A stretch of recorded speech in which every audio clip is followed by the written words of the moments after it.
Olá, meu amigo, minha amiga, estamos iniciando mais uma semana aqui no nosso Portal do José e para começar eu quero mandar um grande abraço em cada um de vocês que tem ajudado o nosso portal a chegar em tantas pessoas novas, através das suas recomendações, dos compartilhamentos dos vídeos que vocês fazem. Isso está fazendo com que muitas pessoas se inscrevam aqui conosco, porque se identificam também com a linha que a gente adota aqui, as abordagens que nós fazemos. E além desse agradecimento, eu quero compartilhar com vocês algumas situações muito positivas, que de uma maneira geral estão passando despercebidas, para a maior parte do povo brasileiro. E essas situações, elas devem ser cada vez mais compartilhadas, essas situações positivas, porque elas são inspiradoras, elas nos mostram que o adoecimento todo que nós vimos aqui numa grande parcela da sociedade brasileira, ele é curável, ele é tratável, ou no mínimo ele pode ser enfrentado com as coisas boas, com as pessoas positivas, com as pessoas que se dedicam também a fazermos do nosso mundo um mundo melhor. Pois bem, vou falar com vocês sobre essas questões, sobre alguns aspectos também dessa pesquisa que surgiu agora, pesquisa que faz uma avaliação dos primeiros meses do governo Lula, mas também avalia algumas coisas também que a gente tem que prestar muita atenção. Bom, mas antes de mais nada, quero convidar você que está chegando agora ao nosso portal a nos conhecer e se inscrever. Você que é muito bem-vindo. Conheça também os nossos outros vídeos. Se gostar, compartilhe. Não esqueça de dar o seu joinha e também mandar os seus comentários para cá, porque são sempre lidos e são sempre considerados. Lembrando que todos os dias eu faço um chat aqui para bater um papo com vocês entre 5 horas e 5 e meia. E se puder, se inscreva também no nosso clube de membros, que é uma forma adicional de você ficar mais engajado aqui nas nossas atividades, tá bom? Então, vamos seguir em frente. Gente, hoje, mais tarde, eu vou conversar com vocês sobre algumas questões objetivas, que dizem respeito aqui à avaliação do governo Lula e alguns aspectos também específicos relacionados a algumas posturas da área econômica, como, por exemplo, o empréstimo consignado, que está gerando aqui algumas turbulências, algumas incompreensões. Eu vou trazer aqui alguns elementos para a gente poder entender o que é que está acontecendo entre o governo Lula, sistema financeiro, bancos, o ministro da Previdência, enfim. E os aposentados, que no final da história são os principais interessados nessa história toda. Mas agora eu queria repercutir com vocês mais algumas situações que funcionam como pano de fundo, Nós vimos esse tipo de pesquisa que está deixando muita gente com os cabelos arrepiados. A pesquisa do IPEC, que avaliou o governo Lula, a avaliação principal eles colocaram aqui na capa do jornal, E aí eu recebi muitos comentários aqui de vocês, questionando essa pesquisa do IPEC, Algumas pessoas dizendo, a pesquisa é direcionada, essa pesquisa, não pesquisaram lá na minha região, não pesquisaram no Nordeste, enfim. Pesquisa diz, Lula inicia governo com 41% de avaliação positiva. A aprovação é melhor que a de Bolsonaro e pior do que os seus outros mandatos. Bom, gente, essa pesquisa, ela não está muito divergente daquilo que nós vivenciamos nos últimos anos aqui no Brasil. Vamos nos lembrar que a eleição presidencial ela foi muito disputada, ela foi ali muito voto a voto, E ela revelou ali que a sociedade brasileira, numa parcela muito considerável, ainda está muito adoecida, está muito envenenada, está muito intoxicada com uma série de desinformações, de um requentamento de uma série de teorias conspiratórias, teorias de pânico moral, pânico vermelho, pânico comunista, enfim, pânico socialista, e isso tudo se reflete nesse tipo de pesquisa. E aí, quando você tem uma parcela da sociedade que está absolutamente intoxicada com esses valores, eles vão rejeitar sempre qualquer personagem que seja identificado com esses valores. E a direita fez isso com muita competência, apresentando a esquerda, o PT, Lula, os socialistas, os partidos socialistas da base do governo, ou próximos, partidos que têm algum tipo de discurso social, enfim, tudo isso foi demonizado, sobretudo com apoio muito eficaz também desses partidos políticos que são camuflados em igrejas, em templos evangélicos, pastores ou supostos pastores que funcionaram como verdadeiros formadores de opinião ou deformadores da opinião. Então, quando a gente tem uma pesquisa que aponta esse tipo de situação aqui, que a ameaça comunista, isso aqui é um negócio risível, Se chegar a apresentar falar de comunismo na Noruega, na Suécia, na Dinamarca, eles vão rir na cara da pessoa, né? Se alguém acredita que é possível acontecer esse tipo de situação.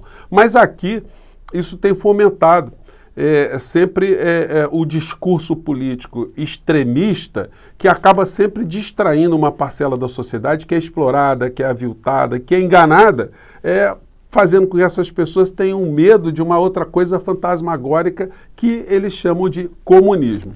A ameaça comunista ronda 44% dos brasileiros. Tema disseminado pela extrema-direita e frequente nos discursos de Bolsonaro, mudança de regime no país é uma hipótese totalmente plausível para 31%, enquanto 13% concordaram em parte. Evangélicos e moradores do Centro-Oeste veem risco maior, segundo o IPEC.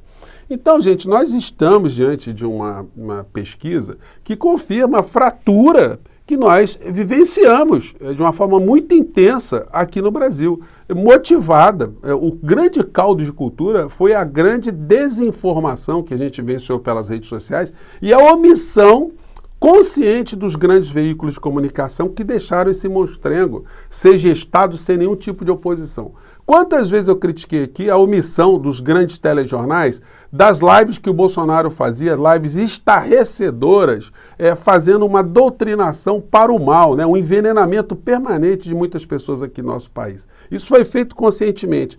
E também denunciei muitas vezes aqui a omissão de tratar a questão da pandemia aqui no nosso país sem a responsabilização de um presidente da República que era o gestor maior da nação, deveria ser o grande articulador, deveria ser o grande motivador de políticas públicas de enfrentamento dessa questão. No entanto, ele chegou a nomear um general incompetente, uma pessoa sem a menor noção, sem conhecer saúde, sem conhecer o SUS, para ser o ministro da Saúde, simplesmente porque ele estava dando vazão a todas as teorias negacionistas da figura que ocupou a presidência da República. Esse ato por si só, quando ele foi pensado, já era para o Bolsonaro ter sofrido impeachment. Quando ele nomeou, então, aí era o impeachment e a responsabilização criminal do senhor Pazuello por ter aceitado uma incumbência de algo que ele não teria condição de enfrentar. O crime mínimo ali seria o de prevaricação. Mas isso passou aqui no Brasil de uma forma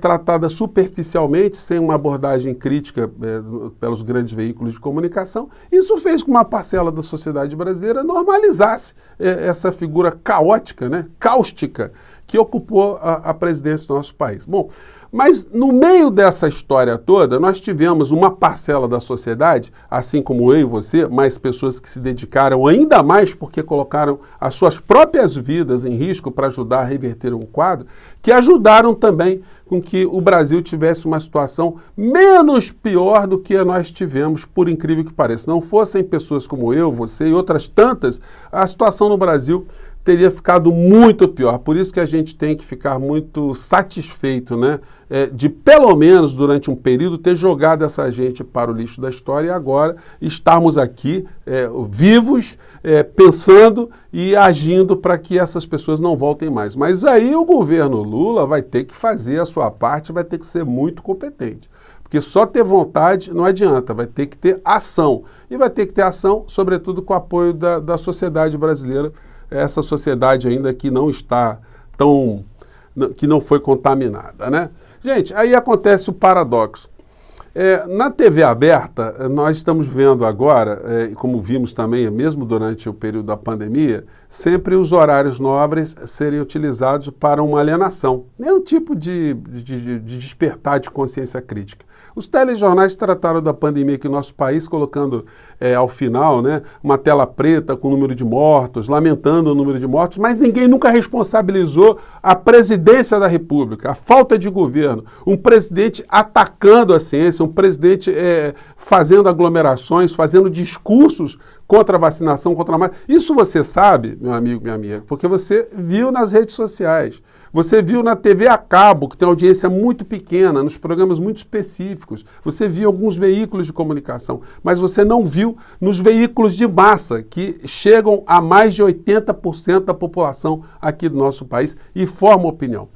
No entanto, na TV a cabo, eles fazem alguns documentários que são muito pouco vistos, mas eles são bem elucidativos de como no Brasil nós tivemos pessoas importantes. E aí eu quero compartilhar com vocês um trecho desse documentário chamado Voluntário, aí tem 4 estrelinhas, 1864, quem são os anônimos da vacina. Vou compartilhar aqui um trecho com vocês e comentar alguma coisa na sequência. Vamos lá. Está rolando aqui que você não ia gostar de quase nada. Eu vou te contar algumas coisas. Ele está falando aqui com o pai dele que morreu, né? Esse voluntário. Isso foi há 33 anos. Em agosto de 2020, muitos brasileiros já se sentiam prisioneiros de um país que a gente não reconhecia mais.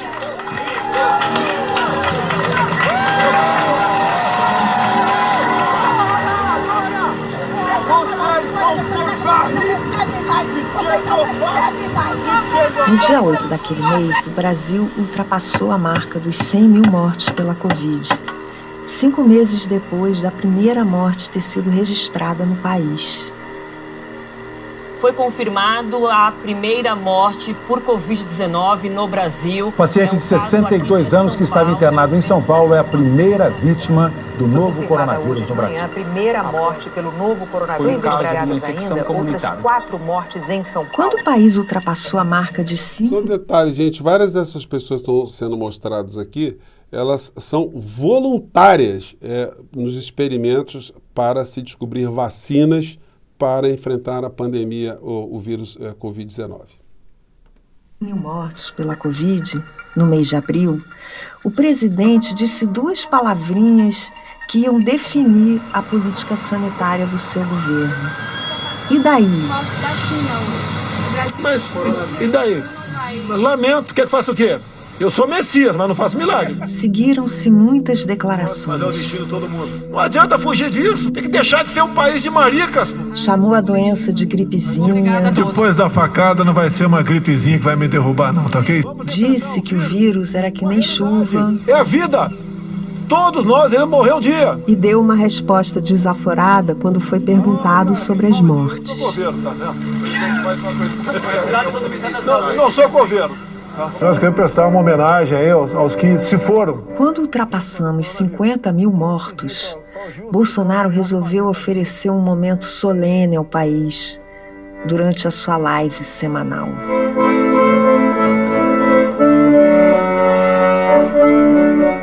Quantas pessoas já morreram e a gente não tem vacina?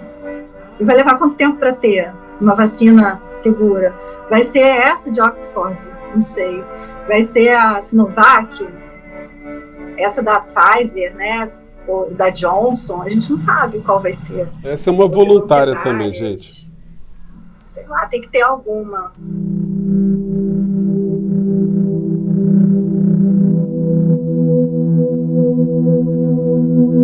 Na véspera do Brasil atingir a marca dos 100 mil mortos, a farmacêutica Pfizer anunciou o início dos testes da fase 3 nos estudos da vacina contra a Covid. No mesmo mês, ofereceu 70 milhões de doses ao Brasil, mas o governo nem respondeu.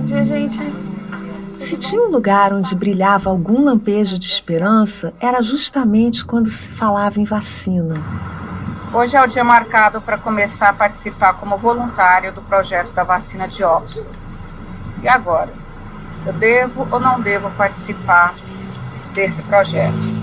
E quem eram aquelas pessoas que estavam se prestando a ser voluntários desses estudos?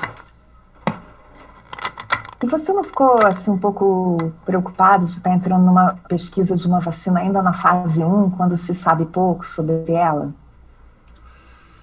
A gente sempre fica um pouco, mas, no final de contas, é um negócio que está a humanidade inteira querendo saber, procurando resposta, né? Por que eles tinham decidido fazer isso? Eles não tinham medo? Medo, com certeza. Medo de ter alguma reação, de ter algum colapso. Meu namorado também falou, eu não faria. Ele falou pra mim, eu não faria. Ontem mesmo a minha sogra falou assim, você é louca. Gente, o documentário é muito legal, espero que dê para passar aí, pela questão de direitos autorais. Espera aí que o microfone dá uma agarrada aqui. mas ele é muito inspirador para todos nós, né? Porque ainda hoje a gente recebe zap de gente que está atacando a vacina aqui no Brasil. É uma gente que ficou absolutamente enlouquecida.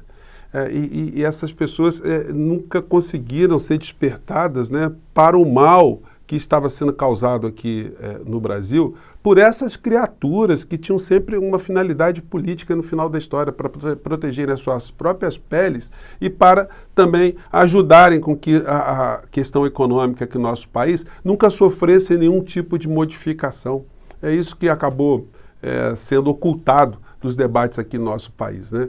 Então, gente, eu vou colocar na descrição do vídeo aqui, esse vídeo aqui, para quem for assinante. Eu não sei se a Globoplay está disponibilizando para quem não é assinante, mas eu vou colocar aqui para você que, enfim, de repente você mandar para algum desses bolsonaristas, né, se eles conseguirem assistir, quem sabe a gente consiga despertar alguma humanidade perdida nessas criaturas que estão ao nosso redor, que estão com medo de fantasmas, e por estarem com medo de fantasmas, eles atacam qualquer coisa que se identifique com os fantasmas nas suas cabeças, né? Gente, eu fico por aqui, mais tarde eu encontro vocês, um grande abraço e boa semana para todos vocês. Tchau!